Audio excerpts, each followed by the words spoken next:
Good evening and welcome to the Channel studios here in London with your international news around the world in 5. Iran's supreme leader has warned Donald Trump of irreparable harm if the US military intervenes in Tehran's conflict with Israel. In a message read out on state television, Ayatollah Ali Khamenei said that Iran will not surrender following an earlier warning from the US president. Mr. Trump is considering joining Israel's strikes, posting the warning, "Our patience is wearing thin," and a final post that read, "Unconditional surrender."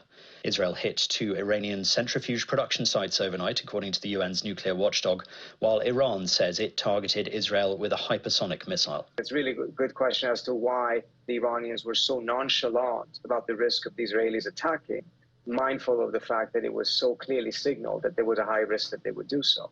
I think the Iranians thought that because Trump had said he wanted talks on Sunday, the Israelis would not attack before Sunday. I think that was a very commonly held view everywhere, including amongst many U.S. allies. I think the de-escalation calls are coming from regional states because they're terrified of the consequences of a regional war and the devastation that would inflict on the entire region. It is not coming from Western states in a credible way. If you want to have de-escalation, but you start off your statements by saying that Israel has a right to defend itself, even though it started a war of aggression, then you have negated everything else you're saying in that sentence in that statement after that sentence. The British man who was the sole survivor of last week's Air India plane crash has helped lay his brother to rest at a funeral in Western India. Vishwas Kumar Ramesh's brother, AJ, was also on the ill-fated flight, but did not survive the tragedy. A visibly upset Ramesh was one of the pallbearers who carried his brother's coffin to the crematorium in the town of Diu. He spent most of the past 5 days in hospital.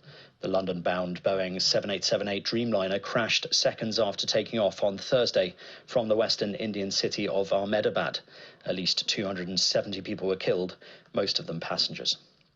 An American diplomat who was driving on the wrong side of the road when she caused a fatal car crash could and should have been arrested, that's according to a review.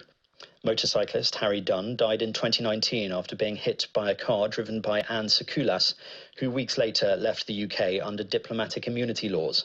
An independent report has criticised Northamptonshire Police's handling of the investigation, with Mr Dunn's family saying they had been failed by the very people we should have been able to trust.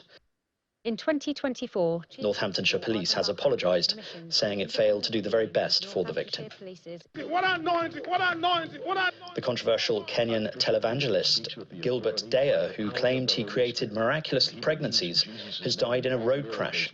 Police told local media that Deya died on the spot on Tuesday evening after his vehicle was involved in an accident with a university bus and another vehicle near the town of Kisumu in western Kenya. At least 30 other people were reportedly injured, including a person identified as his wife and a passenger in his vehicle, and 15 students in the bus.